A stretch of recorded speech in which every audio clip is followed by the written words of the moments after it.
नमस्कार and welcome to world affairs. मैं हूं प्रशांत धवन। सार्क की एक बहुत ही इंपॉर्टेंट मीटिंग होनी थी यूएसए में, ये कैंसिल हो चुकी है बिकॉज ऑफ पाकिस्तान। यहां पे आप देखोगे आर्टिकल है, SAARC foreign affairs ministers meet cancelled after Pakistan insists on Taliban participation. Pakistan यहां पे अड़ गया कि जो तालिबान की सरकार है, जिसके विदेश मंत्री पर यूएन के सैंक्शंस हैं, उनको भी टेबल पर बिठाओ और सब लोग मिलकर यहाँ पे वार्तालाप करेंगे। मगर सार्क के जो बाकी देश हैं, इंक्लूडिंग इंडिया, नेपाल, इवन मैं कहूँगा बांग्लादेश, श्रीलंका, इन्होंने ये बात एक्सेप्ट नहीं करी और इस वजह से ऑल टुगेदर जो ये सार्क मीटिंग है ये हो गई है कैंसिल। और ये मैं कहूँगा ओवरऑल पाकिस्तान की जो यहाँ पर एक जिद है कि तालिबान को दुनिया एक्सेप्ट करे, इस चक्कर में हम देख रहे हैं कि सार्क प्रॉपरली फंक्शन भी नहीं कर पा रहा। नाउ आज के समय आप अगर देखो, सार्क के बारे में आपको बेसिक जानकारी होना काफ़ी इंपॉर्टेंट है ताकि जो ये पूरा टॉपिक है इसकी इंपॉर्टेंस आप समझ पाएं। सार्क की फुल फॉर्म है south Asian association for regional cooperation. ये एक रीजनल संगठन है जहां पे आपको ये 8 देश मिलेंगे: अफगानिस्तान, बांग्लादेश, भूटान, इंडिया, मालदीव्स, नेपाल, पाकिस्तान, श्रीलंका। सार्क और बिम्स्टेक की अगर हम बात करें तो दोनों में बेसिक डिफरेंस ये है कि सार्क में आपको मिलेंगे मालदीव्स, पाकिस्तान। बिम्स्टेक में ये 3 देश नहीं है, मगर 2 देश यहाँ पे ऐड हो जाते हैं, म्यांमार और थाईलैंड। ये चीज याद रखना एग्जाम पर्सपेक्टिव से। और सार्क के हेडक्वार्टर्स कहाँ पे हैं? हेडक्वार्टर्स इसके हैं नेपाल, काठमांडू में। सार्क को बनाया गया था 8 दिसंबर 1985 में in the capital of Bangladesh, Dhaka. और सबसे इंटरेस्टिंग बात यहाँ पर यह है कि जब इंदिरा गांधी जी जिंदा थी तब इन्होंने सार्क का जो आइडिया है कभी भी एक्सेप्ट नहीं किया। बांग्लादेश ने सबसे पहले सार्क का आइडिया प्रपोज किया था 1979 में, मगर इंदिरा गांधी जी ने यह कहा कि एक ऐसा ग्रुप जहां पर पाकिस्तान भी इन्वॉल्व है, वो ग्रुप प्रॉपरली कभी फंक्शन कर नहीं पाएगा। पाकिस्तान हमेशा इस ग्रुप को तोड़ने की कोशिश करेगा और आज के समय हो भी यही रहा है। नाउ यहाँ पे आप पूछोगे, वेट, सो इंदिरा गांधी जी सार्क के अगेंस्ट थी तो फिर सार्क बन कैसे गया? देखिए, जब इंदिरा गांधी जी की असैसिनेशन हुई उसके बाद इनके बेटे राजीव गांधी बने भारत के प्राइम मिनिस्टर, तो इनके टेन्योर में इंडिया ने सार्क का जो चार्टर है इसको साइन कर लिया और सार्क की फॉर्मेशन हो गई। नाउ अगर आप मुझसे पूछें कि 1985 से लेकर अब तक क्या सार्क ने कुछ अकॉम्प्लिश किया है, इस संगठन से क्या कुछ फायदा हमको मिला है, तो मैं कहूंगा ना के बराबर, बहुत ज्यादा कम। एक फ्री ट्रेड एग्रीमेंट की बात हुई, मगर आज के समय आप अगर देखो तो पाकिस्तान ने ऑल टुगेदर इंडिया के साथ ट्रेड ब्लॉक कर रखा है। अफगानिस्तान के साथ ट्रेड हमको करना होता है तो ईरान के थ्रू हम करते हैं।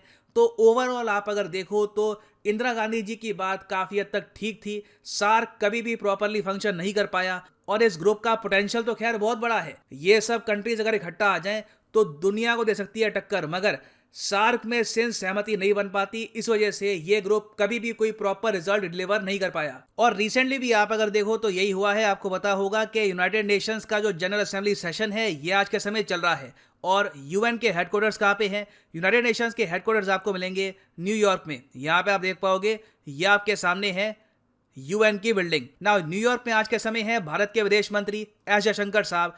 लगातार हम मीटिंग्स कर रहे हैं यहाँ पर इंपॉर्टेंट कंट्रीज के साथ। फॉर एग्जांपल फ्रांस के जो विदेश मंत्री हैं इनके साथ रिसेंटली एक मीटिंग हुई है, डिस्कस किया गया इंडो पैसिफिक को, अफगानिस्तान को। सिमिलरली जो यूके की विदेश मंत्री है उनसे भी मिले एस जयशंकर साहब। इनको कैटेगोरिकली ये भी बोला कि भारत में बनी हुई जो वैक्सीन है इसे आपको एक्सेप्ट करना होगा पासपोर्ट के लिए। बहुत से इश्यूज पर इंपॉर्टेंट बात यहाँ पर होनी थी। नाउ इस बीच ये भी डिसाइड किया गया था कि सार्क कंट्रीज के जो विदेश मंत्री हैं इनकी भी अलग से मीटिंग होगी। ये भी रीजन को कैसे जोड़े, आगे कैसे भविष्य की तरफ हम देखें, ये डिस्कस करने वाले थे। अब जो ये 25 सितंबर को मीटिंग होनी थी सार्क कंट्रीज की, ये अचानक से कैंसिल हो गई क्योंकि यहाँ पे इशू ये हुआ कि पाकिस्तान ने यहाँ पर यह कहा कि अफगानिस्तान भी पार्ट है सार्क का, तो अफगानिस्तान भी यहाँ पर पार्टिसिपेट करेगा। मगर अफगानिस्तान की तरफ से जो रिप्रेजेंटेटिव्स होंगे वो होंगे तालिबान के लोग। अब प्रॉब्लम देखो यहाँ पर यह है, तालिबान ने जिस आदमी को चुना है विदेश मंत्री, उस पर यूएन के सैंक्शन लगे हुए हैं। यहाँ पे आप देखोगे, ये आपके सामने वेबसाइट है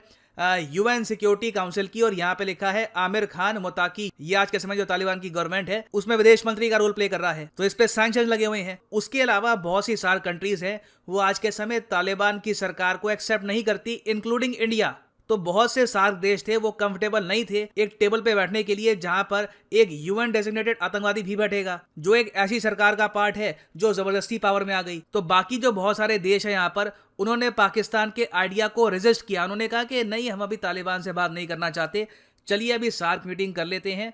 अफगानिस्तान के जो रिप्रेजेंटेटिव हैं वो एक बार को जो इनकी पुरानी सरकार थी अशरफ गनी की, उनके कोई एम्बेसडर या फिर कोई और जो ऑफिशियल है उनको हम ला सकते हैं। मगर पाकिस्तान ने यहाँ पर कहा कि नहीं, अगर कोई यहाँ पर रिप्रेजेंटेटिव बैठेगा तो वो तालिबान का ही आदमी होगा। अब इस वजह से ओवरऑल जो ये सार्क का समिट है ये कैंसिल करना पड़ा। नाउ अब यहाँ पर आप पूछोगे वेट, सो अभी रिसेंटली न्यूज आ रही थी कि तालिबान ने नया प्रेसिडेंट चुन लिया है, नया डेप्यूटी पीएम है इनके, अब तो जो इनका कैबिनेट है ये भी चूज कर लिया गया है, तो अभी भी ग्लोबली इनकी सरकार को एक्सेप्टेंस नहीं है। तो इसका आंसर है नहीं।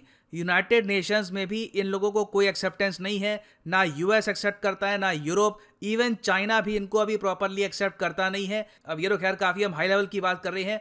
बहुत ही छोटे लेवल की अगर हम बात करें, जो ये एजुकेशनल वेबसाइट्स होती हैं, for example Britannica, even Wikipedia को आप अगर देखो, विकिपीडिया जो जिस कंटेक्स्ट में हम बात कर रहे हैं तो उस हिसाब से बहुत ही छोटी चीज़ है, मगर वहाँ पे भी आप अगर टाइप करोगे ना प्रेसिडेंट ऑफ अफगानिस्तान, तो यहाँ पे अमरुल्लाह साले की फोटो आती है। रीज़न यही है कि दुनिया में अभी भी कोई भी गवर्नमेंट, कोई भी संगठन तालिबान की सरकार को एक्सेप्ट करने को तैयार नहीं है। तो इसलिए आप देखोगे कि जो south Asian association for regional cooperation है उसके ग्रुप में भी बहुत जगह इंटरनेशनली जहां पे अफगानिस्तान का फ्लैग होता है वहां पे अमरुल्लाह साले की फोटो लगी होती है, क्योंकि ये वाइस प्रेसिडेंट थे, अशरफ गनी भाग गए, तो बाय डिफॉल्ट इनको ही बनना चाहिए president of Afghanistan according to the constitution of Afghanistan. तो ये सारी बातें पाकिस्तान को समझ में नहीं आई, ये अड़ गए। बेसिकली पाकिस्तान यहाँ पर ये चाहता था कि सार्क के बहाने तालिबान को रिकॉग्निशन मिल जाए, तालिबान को एक्सेप्टेंस मिल जाए, मगर इंडिया समेत जो बाकी जो सार्क कंट्रीज थे वो नहीं चाहते थे कि इंटरनेशनली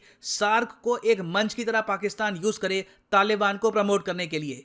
तो देखिए फिर से ये जो सार्क समिट है ये बलि चढ़ गया है पाकिस्तान की फॉरेन पॉलिसी की, और ये बहुत ही सैड बात है, क्योंकि अगर सार्क प्रॉपरली फंक्शन करना स्टार्ट कर दे तो इस रीजन की जो ओवरऑल डेवलपमेंट है ये जेन्युइनली पूरी दुनिया को शॉक कर सकती है। But sadly because of terrorism, because of Pakistan politics, ये अभी के लिए हो नहीं पा रहा। और फाइनली यहाँ पर मैं ये भी ऐड कर दूं कि एसएससी और बैंक के एग्जाम्स के जो कोर्सेज हैं वहाँ पर हैवी डिस्काउंट चल रहा है अनअकैडमी का। जो यूपीएससी वाला डिस्काउंट था ऑलमोस्ट सेम यहाँ पे डिस्काउंट चल रहा है एसएससी और बैंक का। डिस्क्रिप्शन सेक्शन में जाओ वीडियो के, यहाँ पे आपको मिलेंगे 2 link, SSC subscription, bank subscription. For example आप प्रिपेयर कर रहे हैं एसएससी एग्जाम के लिए, इस लिंक पे क्लिक कर लो। अगर आप मोबाइल फ़ोन पे हैं तो पहले अनअकैडमी की जो ऐप है गूगल प्ले स्टोर से डाउनलोड कर लो, फिर यहाँ पे क्लिक करना और यहाँ पे आप खरीद सकते हैं एसएससी का कोर्स। ये जो प्राइस यहाँ पर लिखा है 24 महीने का कोर्स 276 रुपीज़, ये पे करने की आवश्यकता नहीं है। यूज़ करो यहाँ पे कोड PD10 और 250 रुपये से भी कम पर मंथ में आप अनअकैडमी के जो क्वालिटी कोर्सेज हैं इससे तैयारी कर सकते हैं एसएससी एग्जाम्स की। तो यूज़ करिए code PD10 and save money. So इसी नोट के साथ ये है यहाँ पर वीडियो का अंत। Thank you for listening and as always God bless you all.